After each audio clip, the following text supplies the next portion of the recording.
So the topic of this video is hypothesis testing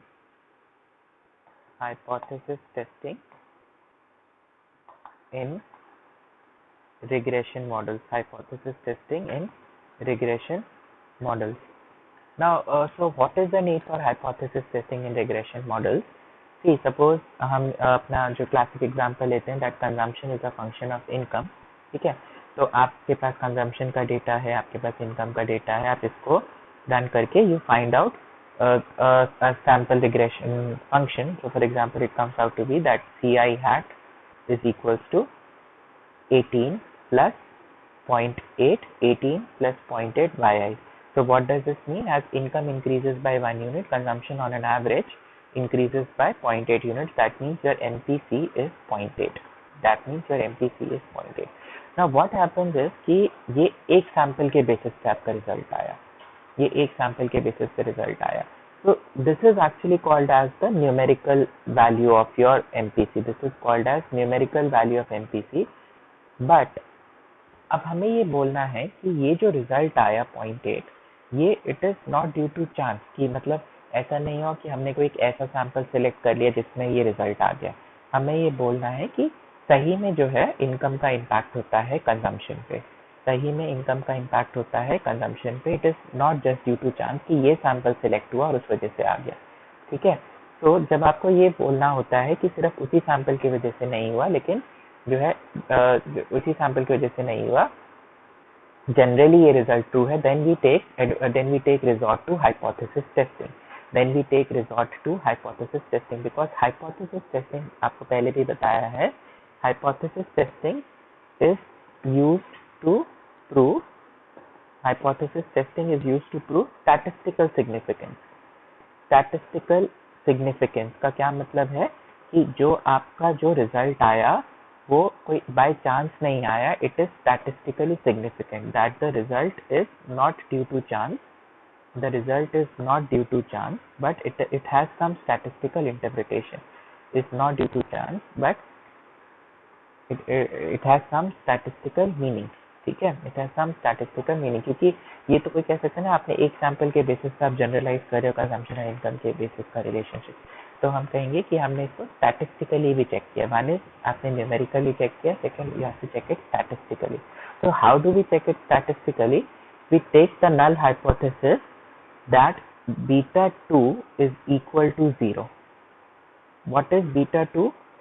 So in general, so if it is a two variable model, that yi is equals to beta 1 plus beta 2 xi. Beta 2 is equals to 0, मतलब this is beta 2 is equals to 0 का मतलब क्या है? x has no influence on y.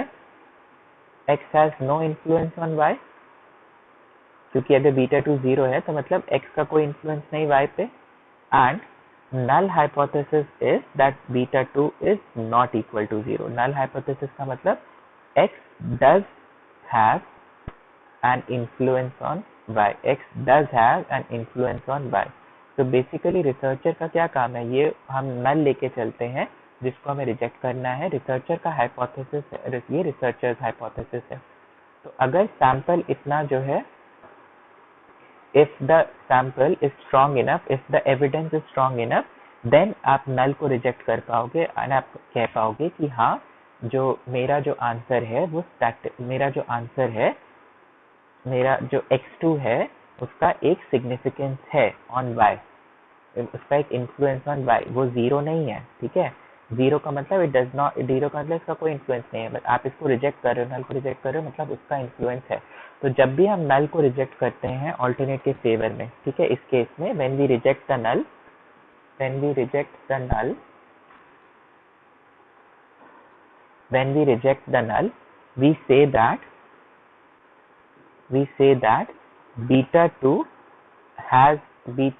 is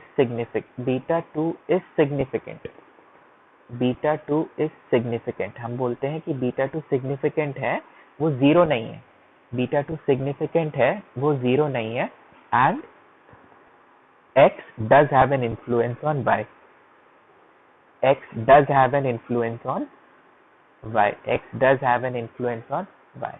तो basically आपको क्या याद रखना है कि हाइपोथेसिस टेस्टिंग रिग्रेशन में आप नल हाइपोथेसिस ये लेकर चलते हो कि जो बीटा 2 है 0 है, बीटा 2 0 का मतलब x का कोई इन्फ्लुएंस नहीं है y पर, ठीक है।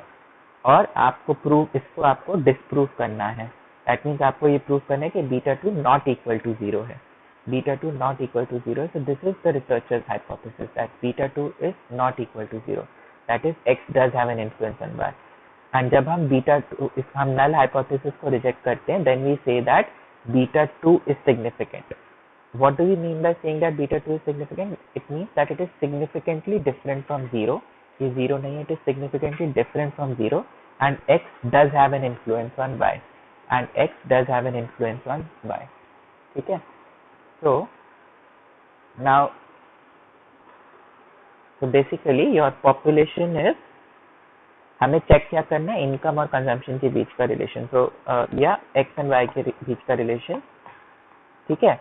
तो हम जो हाइपोथेसिस लगाते हैं वो बीटा 2 पे लगाते हैं, बिकॉज हम कंक्लूजन किसके बारे में ड्रॉ करते हैं, पॉपुलेशन के बारे में। But this conclusion is drawn on the basis of sample, but this conclusion is drawn on the basis of sample. This conclusion is drawn on the basis of sample. Sample से क्या निकलता है, beta 2 hat निकलता है। Sample से क्या निकलता है, बीटा 2 हैट निकलता है, ठीक है। So your null hypothesis is that beta 2 is equals to 0. Alternate hypothesis is beta 2 is not equal to 0. We check this क्योंकि beta 2 की खुद की वैल्यू हमें नहीं पता होती। We check this using beta 2 hat.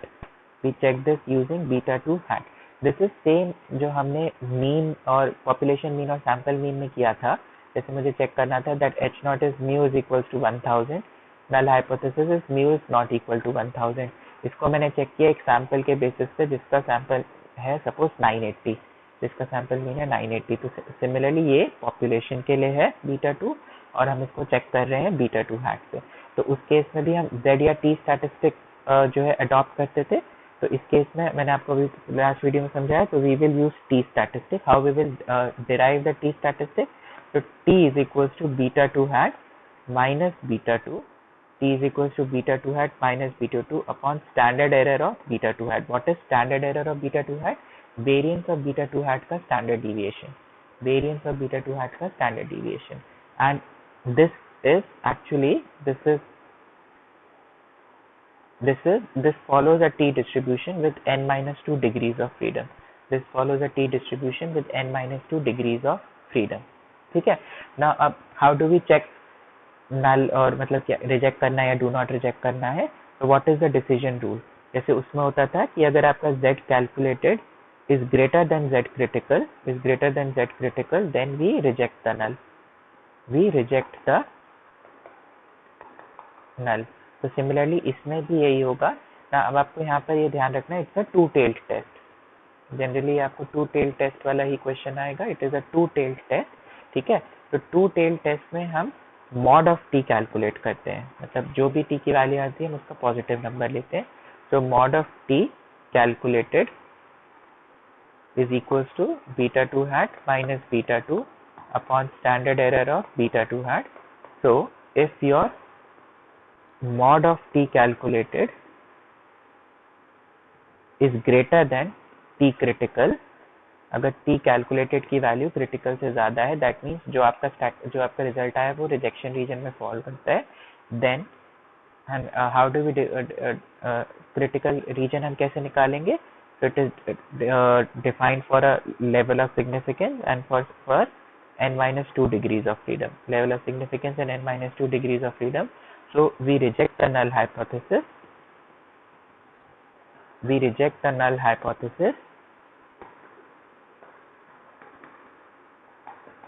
At level of significance alpha. We reject the null hypothesis and at level of significance alpha. तो अगर आप null hypothesis को reject कर रहे हो, that means beta 2 is significantly different from 0.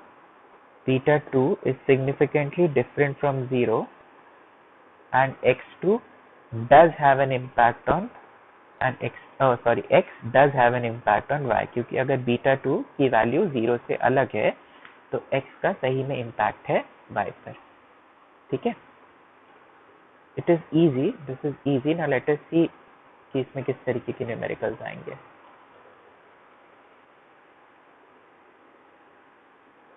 तो suppose mean early wages मतलब wages मान लो which are your by are dependent on, they are function of years of schooling, they are function of years of schooling which is your x, they are function of years of schooling which is your x. ठीक है. And you are given that the estimated regression line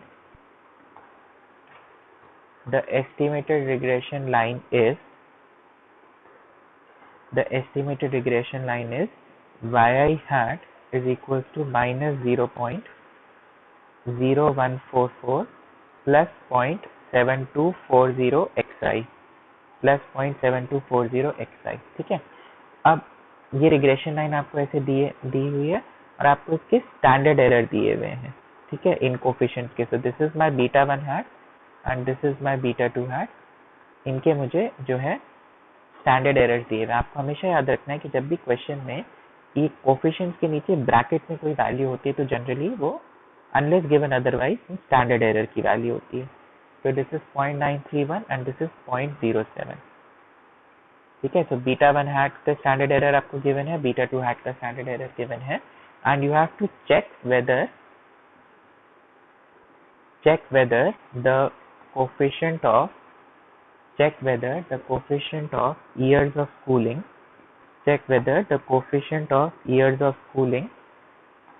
is significant or not.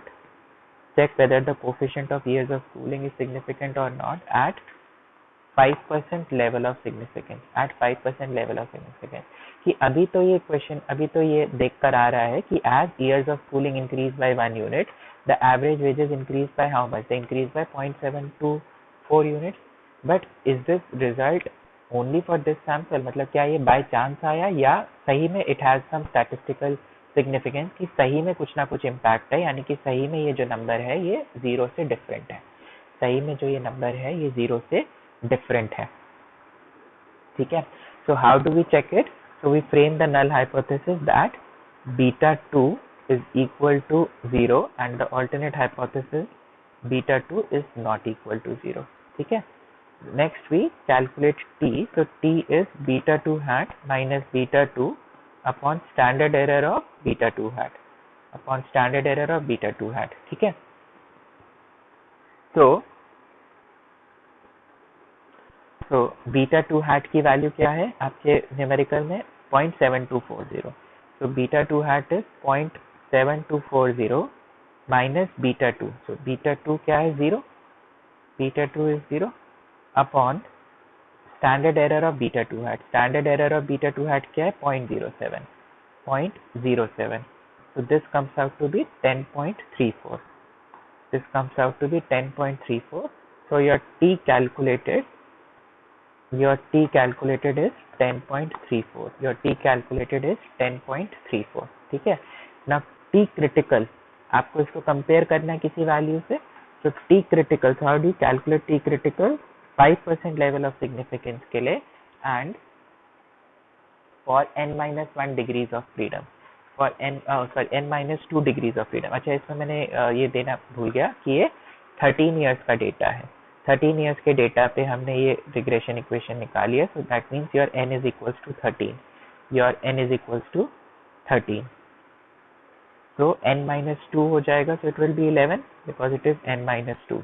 तो आपने क्या check करना है? Since it's a two tailed test, तो T table में आपकी this is your T table. ठीक है. And degrees of freedom are how much? 11. ठीक है. टू टेल्ड टेस्ट में तो ये वाला एंड 5%. तो टू टेल्ड टेस्ट में 11 पे कितना आया? 2.201 आया. ठीक है. तो दिस इज 2.201. तो अब क्या हुआ आपका? Your T calculated.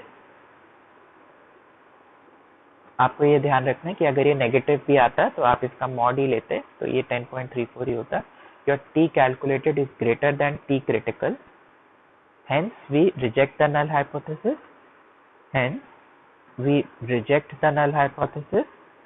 तो अगर हम नल हाइपोथेसिस को रिजेक्ट करें, hence we reject the null hypothesis at 5% level of significance, that means beta 2 is statistically different from 0. Beta 2 is statistically different from 0, and years of schooling does have an impact. Years of schooling does have an impact on wages. तो years of schooling का सही में impact है wages पे, ऐसा नहीं है कि बाई चांस इसमें जो है आपका कुछ रिजल्ट आ गया है। ठीक है, आप इसको जीरो से ही क्यों चेक करते हो, क्योंकि जीरो, अगर ये जीरो है इसका मतलब कोई इम्पैक्ट नहीं है, लेकिन अगर जीरो से फर्क है, कोई नंबर आ रहा है, तो इसका मतलब कुछ ना कुछ इम्पैक्ट है उसका। ठीक है, सो this is what is hypothesis testing in your regression model. तो यहाँ पर आपको ये ध्यान रखना था कि ये 2 वेरिएबल मॉडल था, कि you have 1 dependent variable and 1 independent variable. ठीक है, 3 वेरिएबल मॉडल हो तो मैंने आपको एक्सप्लेन किया क्या चेंजेस आ जाएंगे। तो if suppose you have a 3 variable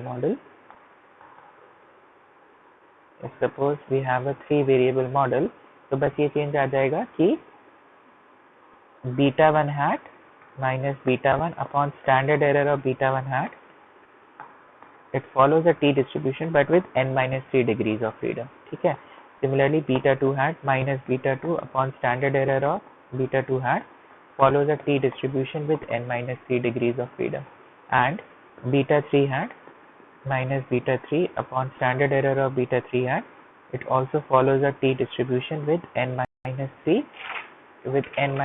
degrees of freedom, with n minus 3 degrees of freedom. ठीक है, with n minus 3 degrees of freedom. So now let us do a question इसका demonstrate करने के लिए।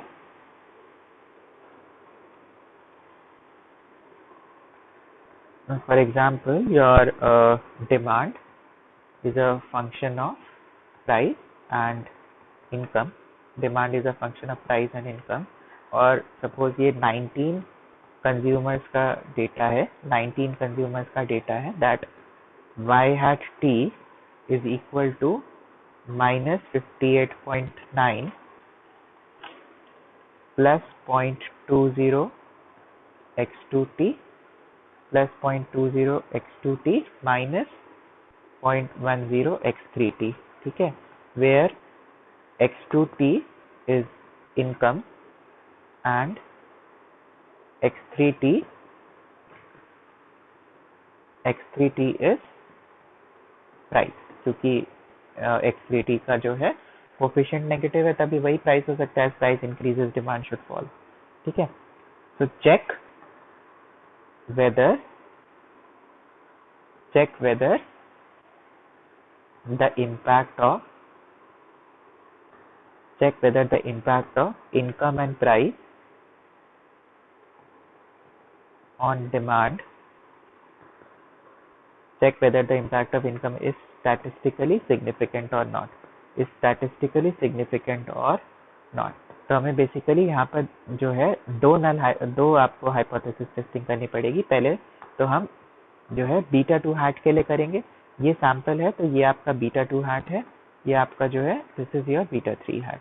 ठीक है, तो पहले हम बीटा 2 के लिए चेक करेंगे। ठीक है, so the null hypothesis is that beta 2 is equals to 0. The alternate hypothesis is that beta 2 is not equal to 0. ठीक है, और इस क्वेश्चन में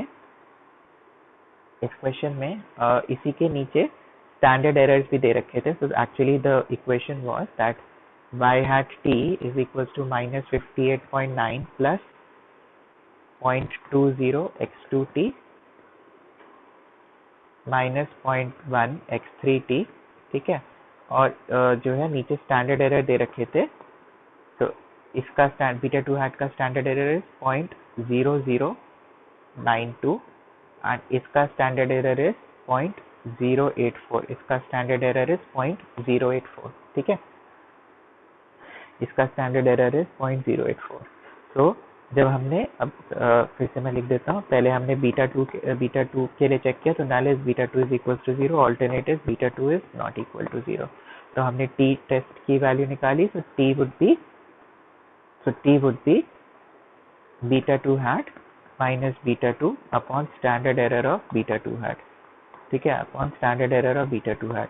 So what is beta 2 hat? Beta 2 hat is 0.2. So 0.2 minus 0 upon standard error of beta 2 hat कितना है? 0.0092. 0.0092. So ये आएगा 21.74. ये आएगा 21.74. So your T calculated is this. ठीक है, T critical at 5% level of significance. Now for n minus 3 के लिए चेक करना है. So n कितना है इसमें? 19. So this becomes 16. ठीक है, 16 degrees of freedom at 5% level of significance. तो अगेन आपने टी टेबल में जाना है. So for 16 degrees of freedom this is a two tail test. ठीक है, so it is 2.120. It is 2.120. It is 2.120. ठीक है, तो अगेन क्या आया? योर टी कैलकुलेटेड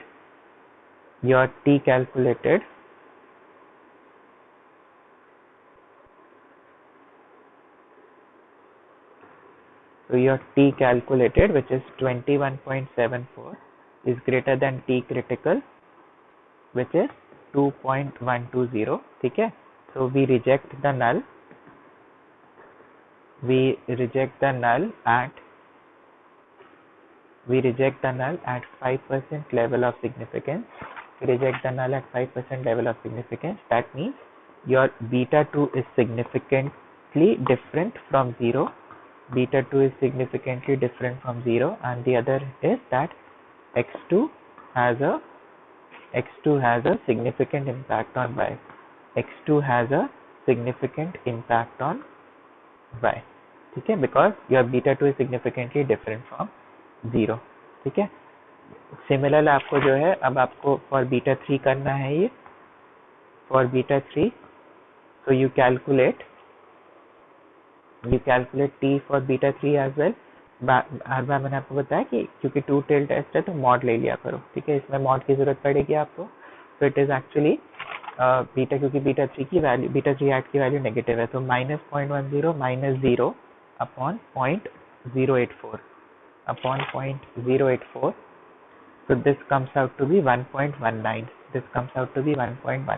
ठीक है, और T critical वही रहेगा for 5% level of significance at 16 degrees of freedom.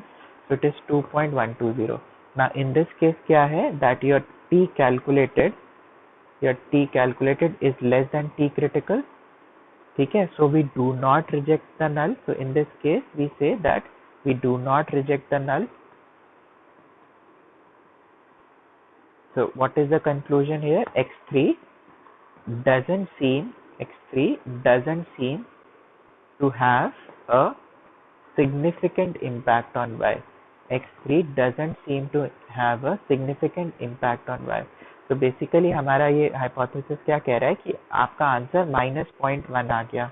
ठीक है, बट ये इस सैंपल के लिए आ गया, अदरवाइज जो है ये नल ही ट्रू है कि इसमें ये जो आंसर आना चाहिए था वो जीरो ही आना चाहिए था. इसमें आपका नल हाइपोथेसिस क्या है? That beta 3 is equals to 0 and the alternate hypothesis is beta 3 is not equal to. तो ये बाय चांस इस केस में आ गया.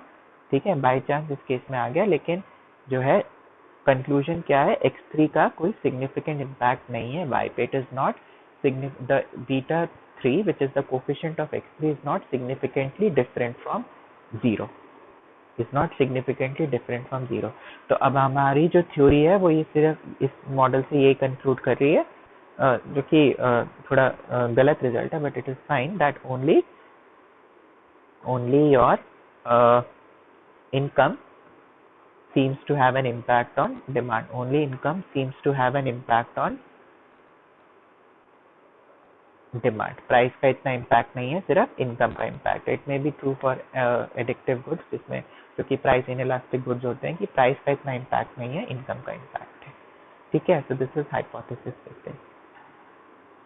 Now there is one more related topic कि अभी जब हमने ये चेक किया, when we test that H0 is beta 2 is equals to 0 or H0 beta 3 is equals to 0, we test whether individually we test whether individually these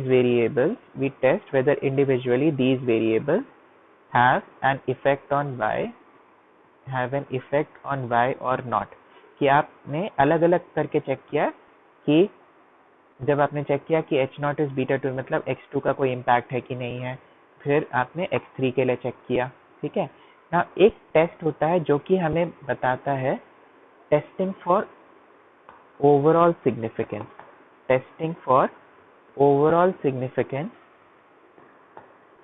in a multiple regression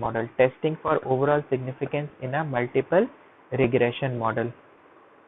So what is the meaning of this कि अगर आपका regression model is yi is equals to beta 1 plus beta 2 x2i plus beta 3 x3i plus ui। ठीक है, अगर आपको इसमें overall significance check करना है मतलब आपका पूरा मॉडल कैसा बना है। ठीक है, पूरा मॉडल आपका कैसा जो है कि in this case we are testing to test whether x2 and x3 to test whether x2 and x3 collectively दोनों मिलाकर whether they collectively have any effect on y or not। अगर आपको ये देखना हो एक ही बारी में कि whether collectively they have an effect on y or not। उसमें तो आप एक एक करके चेक कर रहे थे, अगर आपको collectively चेक करना है कि whether इनका कोई significant impact है y पर या नहीं है, then we test for overall significance। तो इस केस में null hypothesis क्या होगा? इस केस में null hypothesis होगा that beta 2 is equals to beta 3 is equals to 0। ये null hypothesis है, इसका मीनिंग है that all slope coefficients are 0। that means the explanatory variables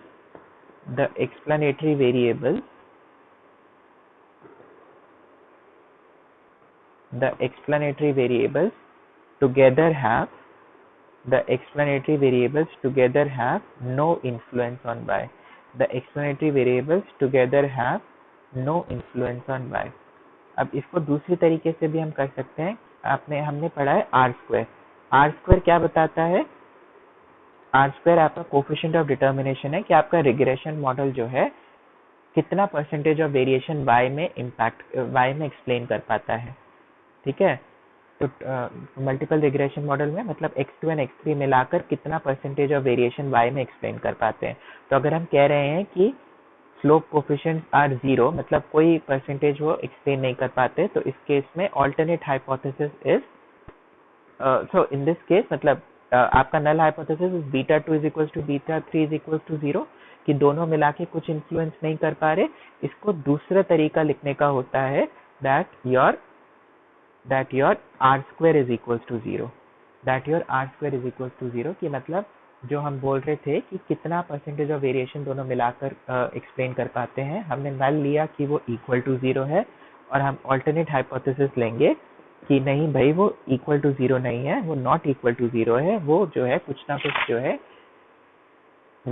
कुछ ना कुछ मिलाकर वेरिएशन एक्सप्लेन कर पा रहे हैं। ठीक है, तो बेसिकली जो इससे पहले हमने चेक किया वो टेस्ट फॉर इंडिविजुअल सिग्निफिकेंस था। आपने बीटा 2 को अलग चेक किया, बीटा 3 को अलग चेक किया, इसमें आप जॉइंट इन्फ्लुएंस चेक कर रहे हो। तो जब आप जॉइंट इन्फ्लुएंस चेक कर रहे हो तो हम नल और अल्टरनेट को इस वे में लिखते हैं, we write null and alternate hypothesis in this manner. ठीक है, I hope this is clear now. So for testing joint significance,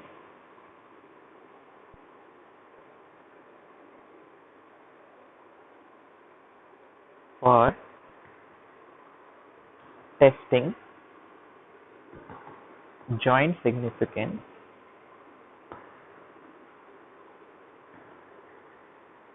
we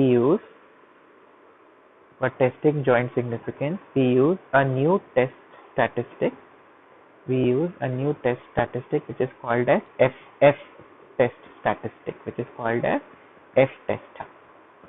ठीक है, which is called as f test। तो आपने बस ये याद रखना है कि how do we derive f f का क्या फॉर्मूला होता है?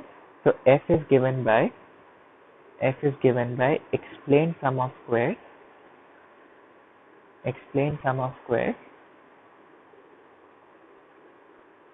divided by k minus 1 explain sum of squares divided by k minus 1 upon RSS divided by n minus k upon RSS divided by the residual sum of squares upon n minus k. Now what is k here? K is the number of variables in your model. K is the number of variables in the model. N is your sample size, number of observations. N is your sample size. ESS, RSS आपको पता है, explain sum of squares and residual sum of squares. ठीक है. Now generally क्या होता है, हम इसको R square के terms में लिखते हैं. तो R square आपको पता है, R square is ESS by TSS. R square is ESS by TSS. So how can we write F in terms of R square? So relation between F and R square. तो F जैसे मैंने बताया, F is ESS by K minus 1 upon RSS by N minus K. ठीक है. So what we do is ESS को मैंने TSS से divide कर दिया, RSS को भी मैंने TSS से डिवाइड किया, तो इससे फॉर्मूला नहीं चेंज हुआ. ठीक है. So ESS by TSS is what? ESS by TSS is R square and RSS by TSS, अगर आप देखोगे कि RSS by TSS जो होगा वो 1 minus R square होगा. RSS by TSS होगा 1 minus R square. So F is basically R square by K minus 1 on N minus K. ठीक है. Why is RSS by TSS 1 minus R square? See, total sum of squares is explained sum of squares plus residual sum of squares. So TSS by TSS is equals to ESS by TSS plus RSS by TSS. So this becomes 1, this is R square and this is RSS by TSS. ठीक है.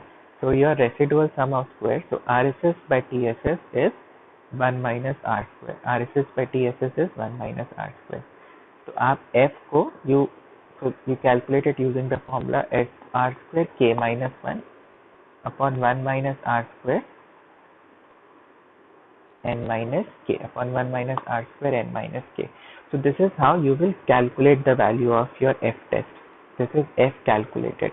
Now you have to compare this with, इसको भी आप किसी जो है value से compare करोगे तो F की भी टेबल होती है, बट आपको याद रखना है कि जो F की जो टेबल्स होंगी उसमें डिग्रीज ऑफ फ्रीडम न्यूमरेटर के होंगे एंड डिनोमिनेटर के होंगे. डिग्रीज ऑफ फ्रीडम न्यूमरेटर के होंगे एंड डिनोमिनेटर के भी होंगे. ठीक है. तो the F critical is checked for F critical level of significance 0.05. ठीक है. And degrees of freedom in numerator मैं अभी आपको बताऊंगा, बस आप ये याद रखो यहाँ पर. तो we check it for degrees of freedom in numerator comma degrees of freedom in denominator. तो ये कैसे होंगी, ये क्या वैल्यूज आएंगी इनकी?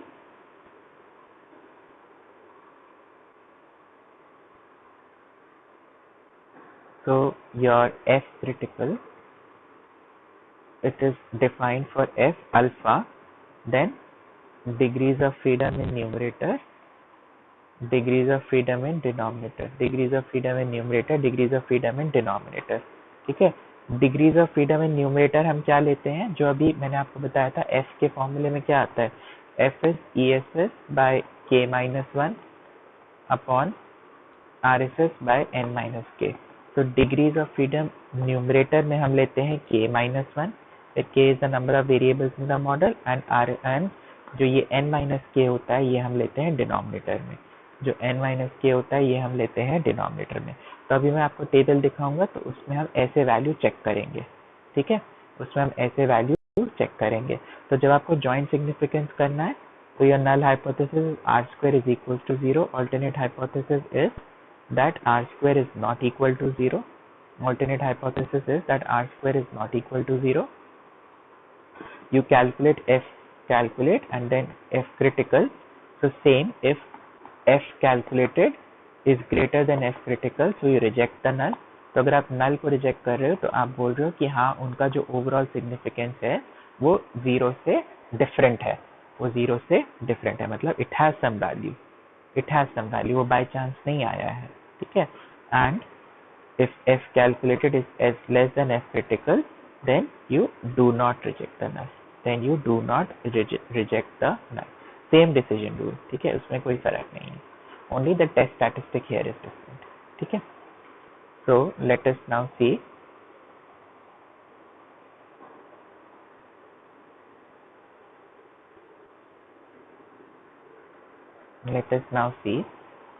so same example के लिए हम लेते हैं। so now you have to test for joint significance, test for joint significance,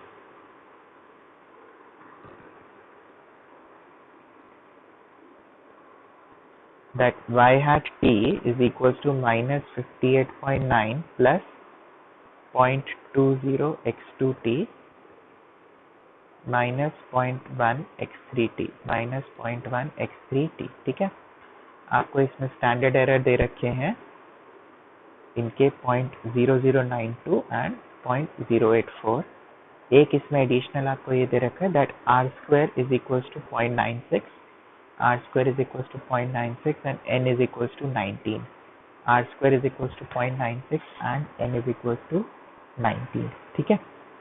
so you have to check for overall significance या joint significance। so the null hypothesis for overall or joint significance is r square is equals to 0 and the alternate hypothesis is that r square is not equal to 0।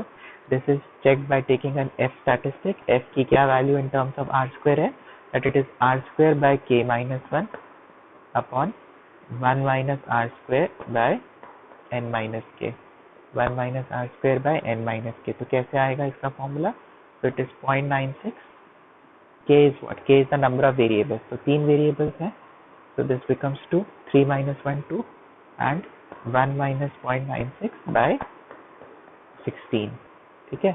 तो ये answer आएगा 0.48 by 15.04, so it is equal to 192। so your f calculated is equals to 192। f critical आपको क्या check करना है, तो f critical is f 0.05 which is alpha and k minus 1, so k minus 1 कितना है 2। तो बेसिकली जो ये वैल्यूज हैं ये आपकी डिग्रीज ऑफ फ्रीडम बनती है न्यूमरेटर एंड डिनोमिनेटर की, so it is 2,16, it is 2,16, ठीक है। तो f क्रिटिकल की वैल्यू आपको कहाँ, अब आपकी f टेबल जो है इस तरीके की f टेबल होती है, ठीक है, इस तरीके की f टेबल होती है जिसमें यहाँ पर ये आपके जो ये रो है इसमें degrees of freedom for numerator है एंड ये जो रो है इसमें degrees of freedom for denominator है, और यहाँ पर जो है अल्फा की वैल्यू दे रखी है, ये पी आर मतलब प्रोबेबिलिटी यानी कि अल्फा की वैल्यू। तो अब हमें कितनी डिग्रीज ऑफ फ्रीडम न्यूमरेटर में कितनी है, डिग्रीज ऑफ फ्रीडम न्यूमरेटर में आपकी 2 है, तो यानी कि ये वाला है, ये कॉलम चेक करेंगे, और डिनोमिनेटर में कितनी है 16, ठीक है 16, यानी कि ये रेलिवेंट हमारा वो है, ये रेलिवेंट सेट है, और इसको 0.05 पे चेक करना है। तो 0.05 पे कितनी वैल्यू आई 3.63, 0.05 पे कितनी वैल्यू आई 3.63, तो दिस इज इक्वल टू 3.63। तो क्योंकि आपका f calculated greater than f critical है, f calculated greater than f critical है, so we reject the null at 5% level of significance, we reject the null at 5% level of significance, hence the joint influence of x2 and x3 on y, hence the joint influence of is statistically significant, it is statistically significant। तो ऐसा नहीं है कि जो r square है आपका, r square इस case में जो है इतना ज्यादा आया है ना 96% आया, कि दोनों का मिलाकर कितना कंट्रीब्यूशन हो रहा है 96% हो रहा है, ठीक है। तो ये बाय चांस नहीं आया है, this contribution is something which is statistically significant, ठीक है। तो we can say that x2 and x3 का एक जॉइंट इन्फ्लुएंस है y पे, ऑल्दो पहले रिजल्ट क्या आया था कि x2 का स्टैटिस्टिकली सिग्निफिकेंट रिजल्ट है y पर एट 5%, x3 का नहीं है इंडिविजुअली, लेकिन जॉइंटली जब हम देख रहे हैं So an x2 and x3 together are able to explain 96% of the variation in y. x2 and x3 are together able to explain 96% of the variation in y. ठीक है, तो बस आपको इसमें यही याद रखना है कि how do you check for overall significance. Now the last in this is you can do all these things using p-value method also. Using p-value method although आपको रिग्रेशन कोफिशिएंट्स में कैलकुलेट नहीं करना पड़ेगा, पी वैल्यू आपको given ही होंगी, और ये software में बहुत ज़्यादा मैंने आपको बताया था हेल्प होता है, पी वैल्यू गिवन ही होती है. तो पी वैल्यू का डिसीजन रूल क्या है? तो if P value is less than alpha you reject the null. If p value is less than alpha, you reject the null, and if p value is greater than alpha, you do not reject the null. If p value is greater than alpha, you do not reject the null. You do not reject the null. ठीक है, तो अगर हमारा p value less than alpha है, हम null को reject कर रहे हैं, तो null को reject कर रहे हैं मतलब your coefficients are significant. Your coefficients are significant, and if p value is greater than alpha, then coefficients are not significant. Then coefficients are not significant. Okay. For example, if the question is that yi hat is equals to minus 3.1 plus 1.77 x2i minus 0.6 x3i. ठीक है, आपको ये regression equation given है, then standard errors आपको given है 7.686 जो कि इसका है स्टैंडर्ड एरर, इसका स्टैंडर्ड एरर है 0.0716 एंड इसका स्टैंडर्ड एरर है 0.1099, इसका स्टैंडर्ड एरर है 0.1099. ठीक है, और आपको इनकी पी वैल्यूज गिवन है, 0.6870 इस मतलब इन, अच्छा इसमें टी रेशियो कि टी अगर आप कैलकुलेट करोगे तो आपका आंसर आएगा -0.403, 24.8 एंड -5.47, और इनके लिए आपको पी वैल्यूज गिवन है 0.6870, 0.0001 एंड 0.0001. ठीक है, तो पी वैल्यू क्या होती है? पी वैल्यू मैंने आपको बताया था कि जो आप टेस्ट स्टैटिस्टिक कैलकुलेट करते हो उसके जो मतलब अगर for a right tail test उसकी राइट की जो प्रोबेबिलिटी होती है, लेफ्ट टेल टेस्ट में उसमें लेफ्ट की जो प्रोबेबिलिटी होती है, तो इन्होंने प्रोबेबिलिटी आपको कैलकुलेट जो कि सॉफ्टवेयर कैलकुलेट करके दे देता है. ठीक है, तो आपको बस क्या चेक करना है, अगर हम ये 5% लेवल ऑफ सिग्निफिकेंस पे चेक करें तो ये वाली जो प्रोबेबिलिटी है 0.0001 ये 0.05 से कम है, और ये वाली प्रोबेबिलिटी भी 0.001 जो है 0.05 से कम है. यानी कि ये जो कोफिशिएंट्स हैं beta 2 hat and beta 3 hat, तो अगर क्योंकि p value less than alpha है तो आप क्या करते हो, नल को रिजेक्ट करते हो. ठीक है, तो null in both cases beta 2 is equal to 0, beta 2 not equal to 0. Similarly इस केस में beta 3 is equal to 0 and beta 3 is not equal to 0.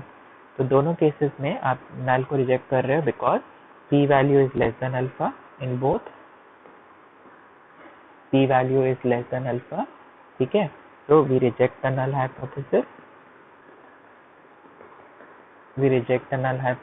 And this basically means that beta 2 and beta 3 are statistically significant. They are statistically significant.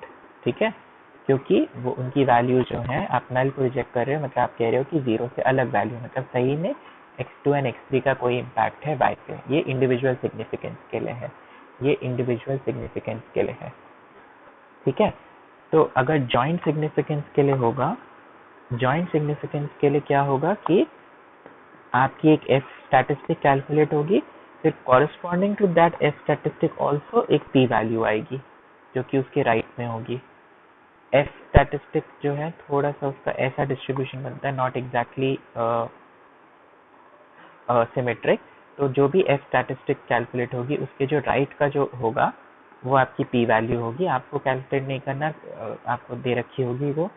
Rule वही रहेगा कि अगर P value less than alpha है तो आप null hypothesis reject करोगे। इस case में नल हाइपोथेसिस क्या होगा, that R square is equal to zero and alternate would be R square not equal to zero. तो बेसिकली आपने यही याद रखना है कि अगर P value less than alpha है तो आप नल हाइपोथेसिस को रिजेक्ट कर रहे होगे। नल हाइपोथेसिस को रिजेक्ट कर रहे हो मतलब उनका जॉइंट जो इन्फ्लुएंस है वो सिग्निफिकेंट है, it is statistically different from zero, it is statistically significant. ठीक है, तो statistically different from zero means it is statistically significant, कि हाँ मतलब उसका सिग्निफिकेंस है, हमने स्टैटिस्टिकली प्रूफ किया है, बाय चांस नहीं आया कि वो जीरो से कोई वैल्यू अलग आ गई, सही में वो स्टैटिस्टिकली सिग्निफिकेंट है। ठीक है, I hope this is clear. So this complete your multiple linear regression model and hypothesis testing in that. Now we are left with 3 videos which are your violating the assumptions of your classical linear regression model. So which would be कि अगर अभी तो हम assume कर रहे हैं कि multicollinearity नहीं है, तो अगर मल्टीकोलिनियरिटी है तो क्या होगा, हेटेरोस्केडास्टिसिटी है तो क्या होगा, और ऑटो कोरिलेशन है तो क्या होगा। ठीक है।